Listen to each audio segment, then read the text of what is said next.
Bom dia, estamos de novo para lhes apresentar o módulo 6, que trata da inspeção de integridade. Agora, eu vou fazer aqui uma observação que eu deveria ter feito no início do módulo 5, que tratou das inspeções de caldeiras.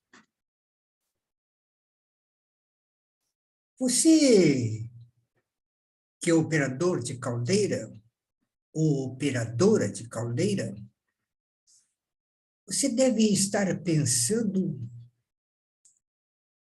por que você tem que saber tanto sobre inspeção de caldeiras. A inspeção de caldeiras é coisa de engenheiro, profissional habilitado. Você, como operador, o que tem que ver é a operação da caldeira, apenas isso. Lé do engano. Você, operador, operadora, é a pessoa mais interessada na inspeção de caldeira. Mais interessada do que o proprietário da caldeira, pois esse não conhece as normas de segurança e contrata um profissional habilitado para fazer a inspeção, e se ele der um relatório pífio com a RT, ele aceita sem maiores problemas. Agora, você não. Você é a pessoa que está na frente da caldeira. Você que está exposto aos riscos que apresenta uma caldeira. Por isso, você é tão interessado na segurança da caldeira. As normas dizem que uma inspeção de caldeira deverá obrigatoriamente ser acompanhada por um dos operadores. E esse operador, durante a inspeção da caldeira, ele não ficará apenas de corpo presente, mas sim acompanhar, investigar junto com o profissional habilitado. E ele vai perguntar: a incrustação, aonde está? Como eu posso ver as incrustações? Ou se está limpa? Quero ver se está limpa. Tem corrosão? Eu quero ver a corrosão. Por que isso é tão importante? Porque se houver um sinistro, o que vai acontecer é que você, operador, é quem vai ser atingido. Você é que vai ser a vítima. E aconselha-se que o operador, se acompanhar uma inspeção pífia, em que o profissional habilitado apenas fez a inspeção, deverá, imediatamente após a inspeção, reclamar para sua chefia imediata, informando que a inspeção não foi uma inspeção correta, uma inspeção digna. Vou lhes contar uma história. Eu fazia inspeção numa caldeira há muitos anos, e um dia a empresa dona da caldeira trocou o comprador, que havia se aposentado, e o novo comprador resolveu, no momento da inspeção, fazer uma licitação. Obviamente que eu não fui o preço mais barato, Então, no dia da inspeção, como o pessoal que me acompanhava estava sempre cedo, 7 horas da manhã, 7h30 eu chegaria, eles já estavam com alguns procedimentos costumeiros, e no dia da inspeção eles estavam esperando desde as 7 horas e o inspetor chegou lá pelas 10 horas. Simplesmente mandou abrir um portaló, tirou uma, duas fotografias, deu uma olhada na fornalha, mandou fechar tudo e 45 minutos, 1 hora depois, ele já estava de partida com a caldeira inspecionada. É claro que o supervisor do serviço, que sempre me acompanhava, no dia seguinte foi direto para o engenheiro de segurança, que era o responsável pelas inspeções da caldeira, e fez a denúncia. Olha, aconteceu isso, o camarada veio aqui, simplesmente deu uma olhada, tirou uma foto interna, não fez nada do que costumeiramente o profissional habilitado anterior fazia. O engenheiro chamou o comprador e disse a ele o seguinte: liga para esse teu contratado e diz a ele que nós não vamos pagar a inspeção porque ele não fez inspeção alguma. Em síntese, eu fui chamado para fazer novamente a inspeção. Muito bem, vamos compartilhar a tela para chamar os slides, para iniciarmos, então, o nosso trabalho propriamente dito. Vamos chamar o slide. Vamos colocar aqui. Tá tranquilo. Aumentando a figurinha do indivíduo. Bem. Então, nós vamos tratar do módulo 6A. Eu tive que dividir em duas partes, isso é muito grande, e eu não pretendo fazer trabalhos acima de 40 minutos, talvez até esse primeiro módulo leve mais, porque se tornar muito enfadonho, muito detalhe, as pessoas não gostam de ficar na frente do computador por muito tempo. Então, vamos lá.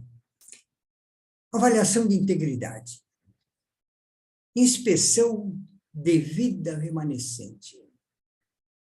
Diz o item 13448 da NR13 o seguinte: no máximo ao completar 25 anos de uso, na sua inspeção subsequente, as caldeiras devem ser submetidas a uma avaliação de integridade com maior abrangência para determinar a sua vida remanescente e novos prazos máximos para inspeção, caso ainda esteja em condições de uso.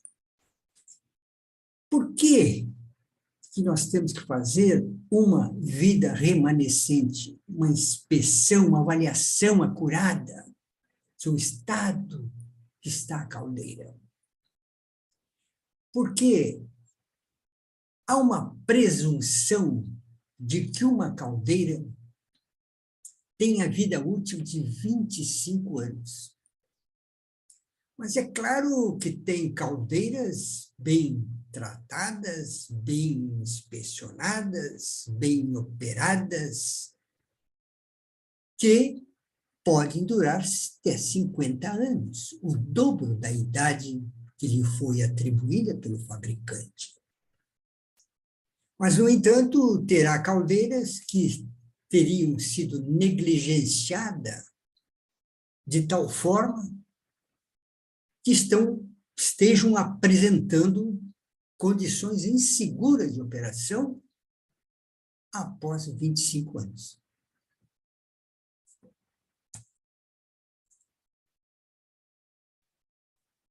Quando esses prazos de 25 anos deve ser antecipado, ou seja, quando a avaliação para a vida remanescente da caldeira deve ser antes dos 25 anos. Os prazos indicados devem ser antecipados se ocorrer sobrecarga mecânica ou térmica, surgir evidência prematura de acumulação de danos, houver histórico de acumulação de danos em equipamentos semelhantes de outras empresas. Se alguma coisa dessa acontecer durante a vida da caldeira e antes dos 25 anos, deverá ser antecipada essa inspeção para a vida remanescente. Mas uma pergunta que sempre se faz: mas por que as caldeiras têm de ser submetidas a tal inspeção? Além do objetivo de cumprir o requisito da norma regulamentadora, a inspeção da integridade em caldeiras é uma atividade que promove a segurança dos trabalhadores, do equipamento e das instalações industriais. Vários fatores podem causar dano à estrutura dos materiais de construção da caldeira e, através de inspeção da integridade em caldeiras, podem ser identificados previamente as causas de falha ou rupturas, com a consequência muitas vezes desastrosas. Então, quando nós vamos fazer uma avaliação de integridade de uma caldeira, nós vamos ter que examinar quais possibilidades que tem de haver uma ruptura das partes das caldeiras. Veja a foto, do lado nós temos uma locomotiva que explodiu e vejam como estão os tubos da locomotiva. Vamos uma introdução.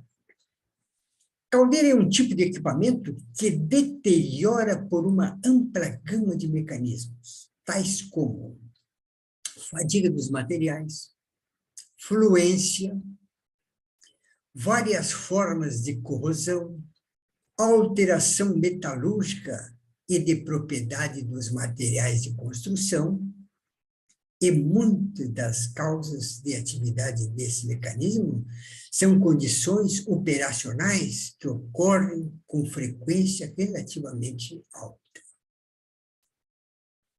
Então, dentro deste trabalho, nós vamos procurar esclarecer minuciosamente o que é fadiga, o que é fluência, formas de corrosão, as alterações metalúrgicas, os componentes das caldeiras.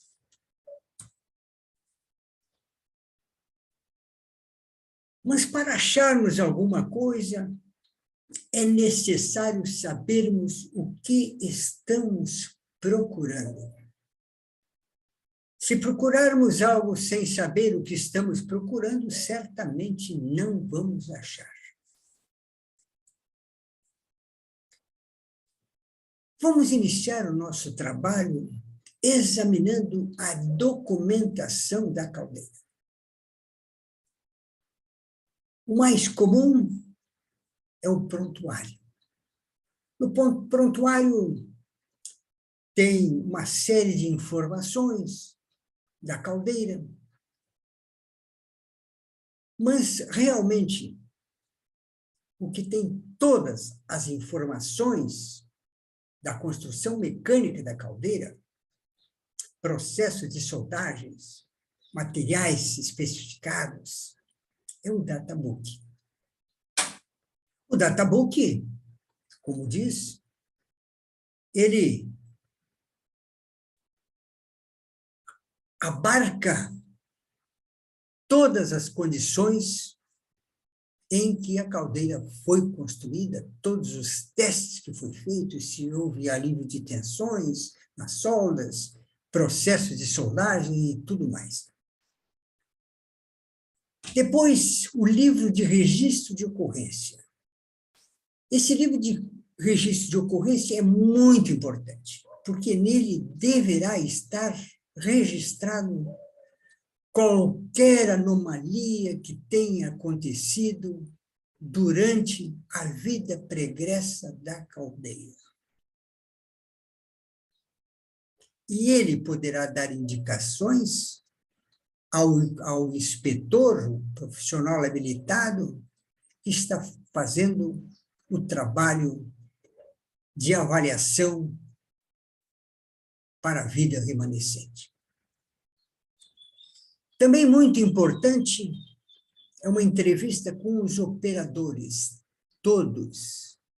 Eu aconselho que todos sejam reunidos pelo profissional habilitado para que alguma coisa seja esclarecida, algum problema que tenha ocorrido na caldeira.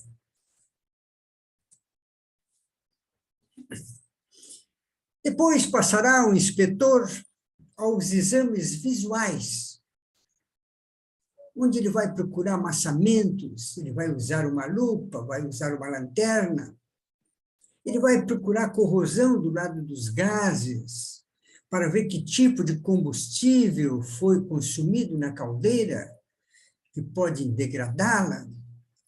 Exame da estrutura de sustentação, as sapatas de concreto, se for o caso, os refratários e tudo mais, que compõem a estrutura da caldeira. E aí o profissional vai passar a preparação da inspeção propriamente dita. Para tanto, ele vai determinar a retirada do isolamento térmico. Mas será que isso é necessário? Claro. Ele vai ter que examinar as soldas, vai ter que ver se há corrosão nas partes que estão isoladas termicamente. Muitas vezes se depara com situações em que houve uma perda de condensado pela válvula de segurança por anos a fio no casco, e o casco está completamente corroído naquela parte. Porque tem ali o quê? Oxigênio, calor e umidade. E a corrosão acelera sensivelmente. Limpeza mecânica de todas as soldas do casco.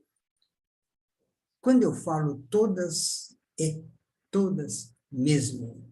Dos espelhos, da bucha de fogo, dos coletores, dos tubos da fornalha e etc. Nas fotos, estamos vendo uma caldeira que está com o revestimento retirado, e foi feito nela endes por líquidos penetrantes. No centro, temos uma fornalha que está sendo descoberta o seu isolamento. E na direita, temos uma fornalha, ou bucha de fogo, aonde estão sendo examinadas as soldas. Mas o que devemos investigar? Na avaliação da integridade estrutural, a etapa do planejamento é a mais importante e a que mais exige conhecimento por parte do profissional responsável. Quantidades exageradas de ensaios implicam maior custo de inspeção e tempo de parada. Por outro lado, a seleção equivocada dos ensaios ou em quantidade aquém do necessário põe em risco a validade do laudo de integridade dos componentes. Então, o profissional habilitado que está fazendo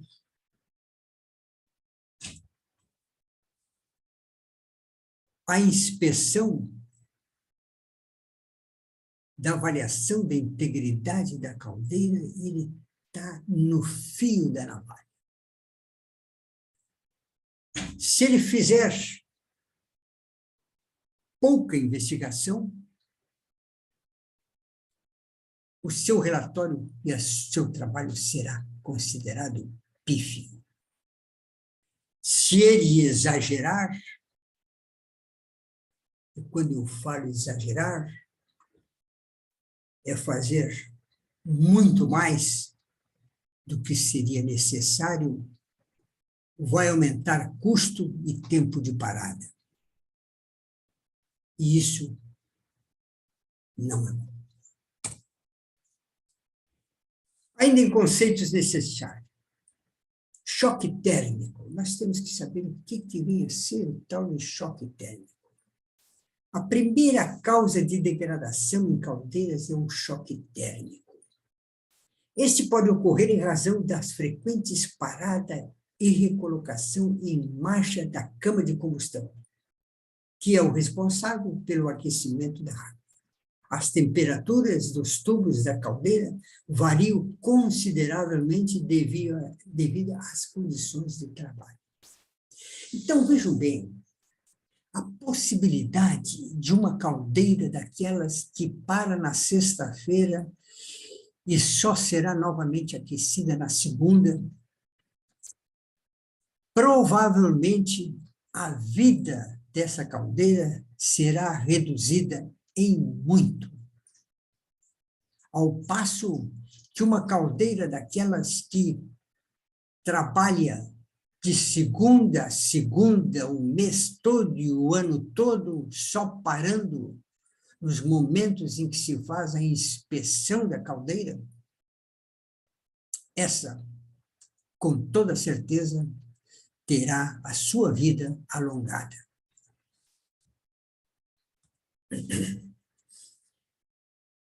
Também nós temos falhas em juntas de solda que tem que ser examinadas. Toda caldeira passa por processos de soldagem que precisam ser muito bem feitos, já que esses ocorrem nos tubos, espelhos, tubulão, reforços, estais e muitas outras partes da caldeira. Assim, qualquer falha na junta soldada certamente aumenta o risco de problemas. Caso de explosão de caldeiras, pois essas são as regiões que apresentam menor resistência do material. Quando vamos calcular o casco de um vaso de pressão, ou o casco de uma caldeira, na fórmula matemática desse cálculo, nós temos que colocar uma redução de 30% da resistência do material que vai compor a caldeira. E essa redução de 30% é exatamente por causa dos processos de soldagem. Os processos de soldagem são muito importantes. E todas as caldeiras, hoje em dia, são fabricadas com processos de soldagem.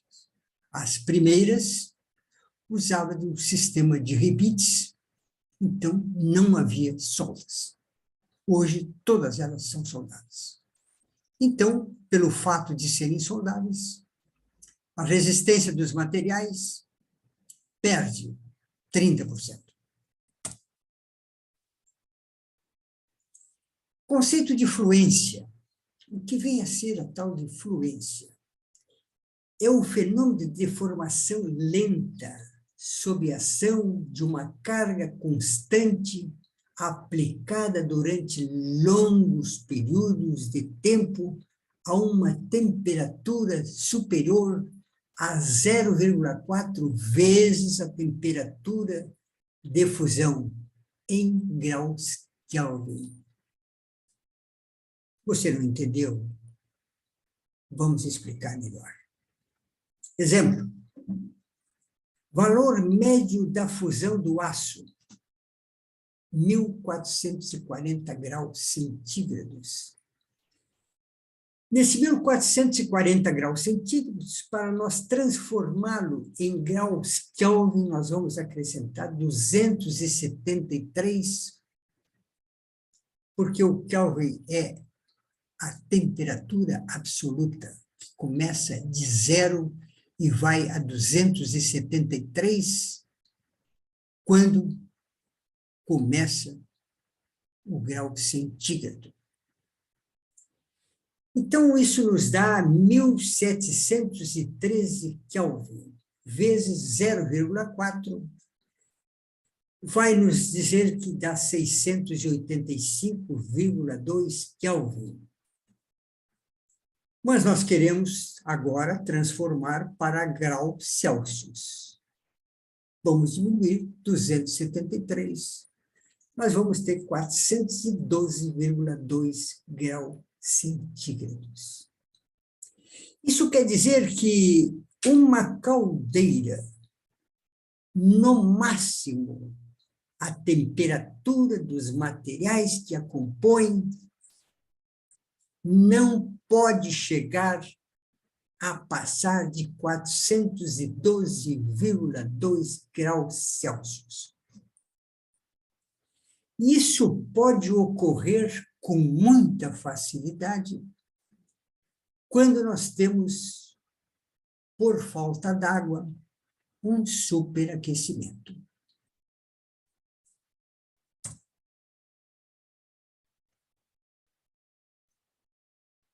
Para esclarecer melhor ainda a fluência, nós vamos ver como são feitos ensaios de fluência.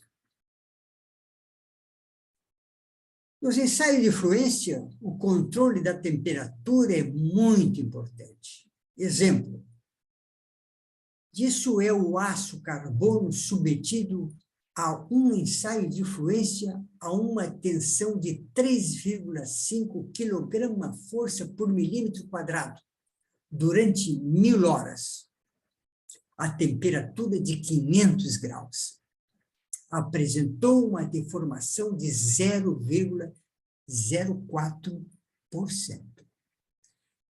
Vamos repetir. O ensaio feito com material, aço, carbono, o mesmo aço que é feito as caldeiras, foi aplicado uma tensão de 3,5 kg/força por milímetro quadrado durante 1.000 horas, a 500 graus. Houve uma deformação de 0,04%, quase nada.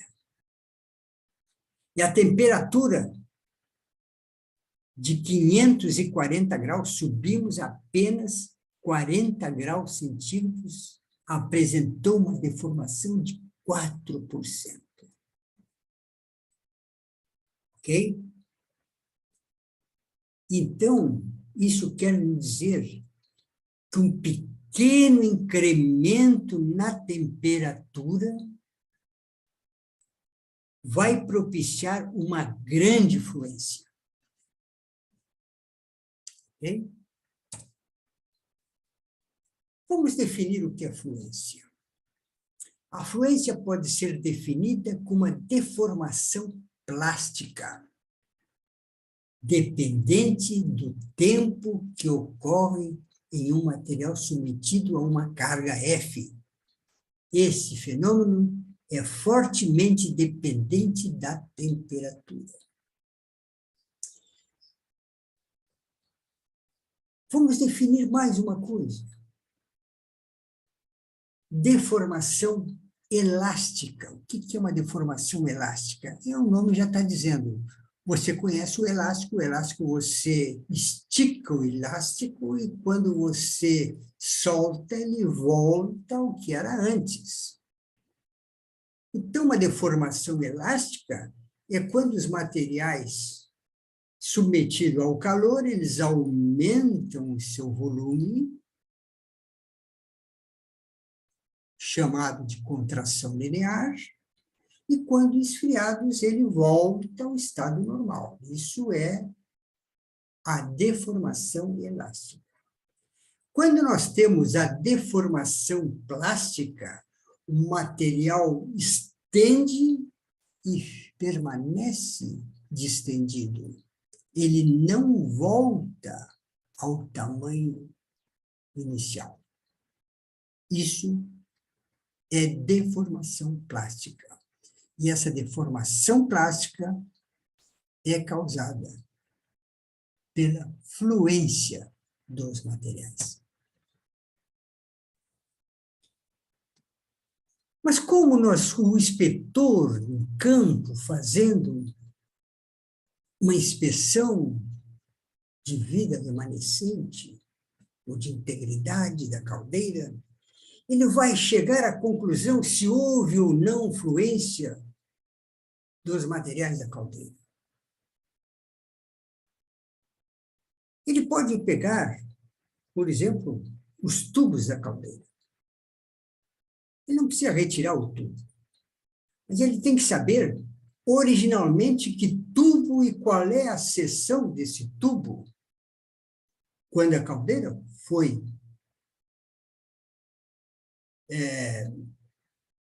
construída.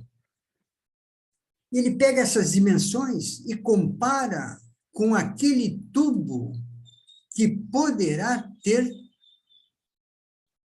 sido ou ter tido uma fluência. Se esse tubo está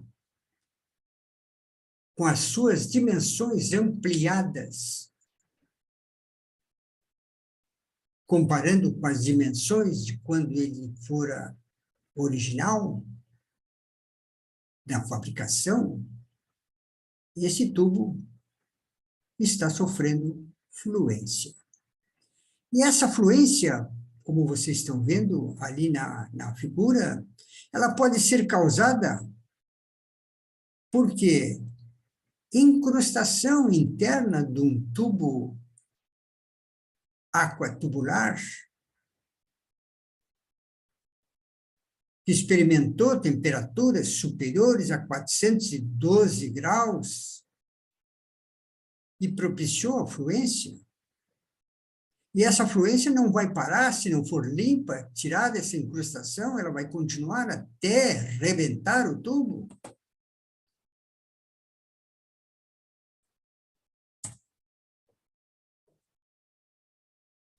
Depois nós temos que fazer, eu vou ter que diminuir aqui, porque são...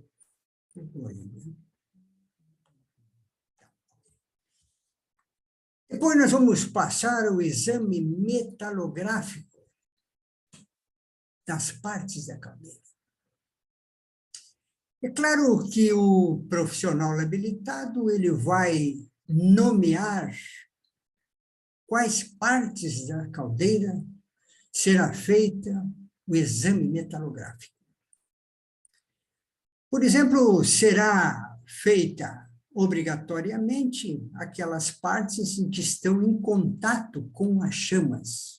Por exemplo, o espelho dianteiro, quando se trata de uma fornalha, uma caldeira mista com fornalha aquatubular e corpo flamo-tubular, a entrada do espelho para dar o primeiro passe, ali é uma zona que poderá estar comprometida. Também os tubos da fornalha que estão sujeitos ao calor radiante, também esses devem ser metalograficamente examinados. Vamos ver no slide. O exame metalográfico é um procedimento capaz de identificar diversas falhas que podem afetar a estrutura e a qualidade de um produto ou equipamento produzido com metais, como aço, carbono, inox, entre outros. Então, a estrutura metalográfica é muito importante. Análise da microestrutura. Nós temos aqui o processo que se faz para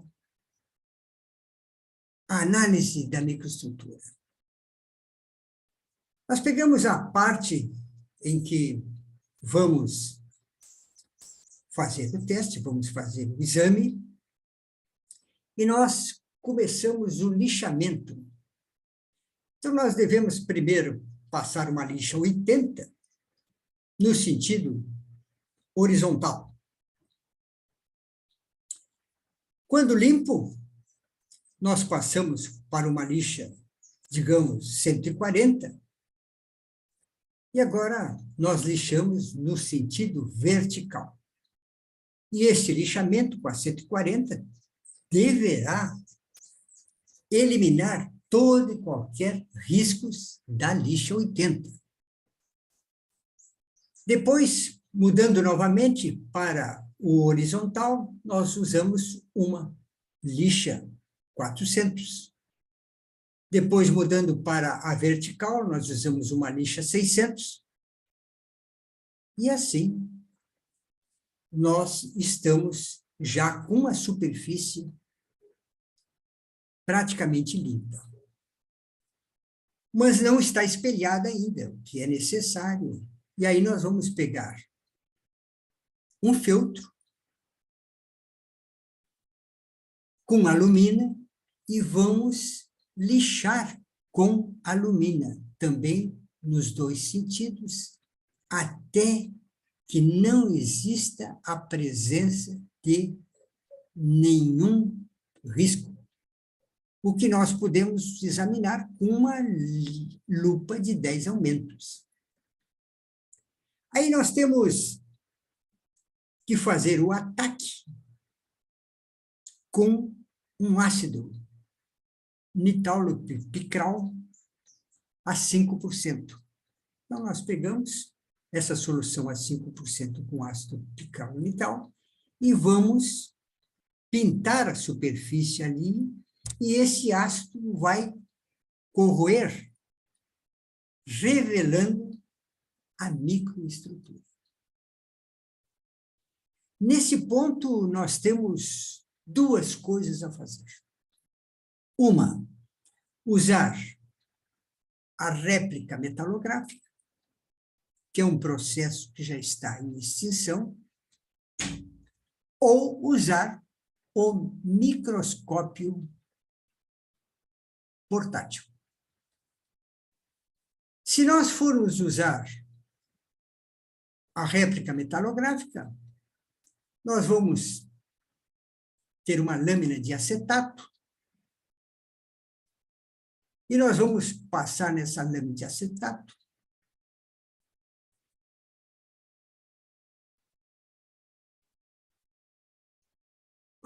não falhou agora.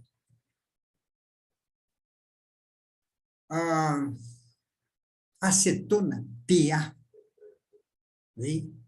acetona PA, e nós vamos imprimir, conforme está no último quadro, com os dedos nós vamos imprimir aquele acetato com a acetona PA para fazermos uma cópia da microestrutura naquela lâmina. Aí retiramos aquela lâmina e colocamos entre duas lâminas de vidro e levamos para o laboratório para analisar a microestrutura. Mas também nós podemos fazer com o microscópio portátil. Nós vamos colocar o microscópio portátil em cima da parte que nós vamos vamos analisar, com todo o processo feito, até o ácido, né? Até ali. Dali para frente foi a réplica e agora não precisa o acetato, porque o microscópio vai ler diretamente. Então, nós sincronizamos o microscópio, vamos verificar que esteja bem nítida a microestrutura. E agora, com pode ser um celular, vamos fotografar a microestrutura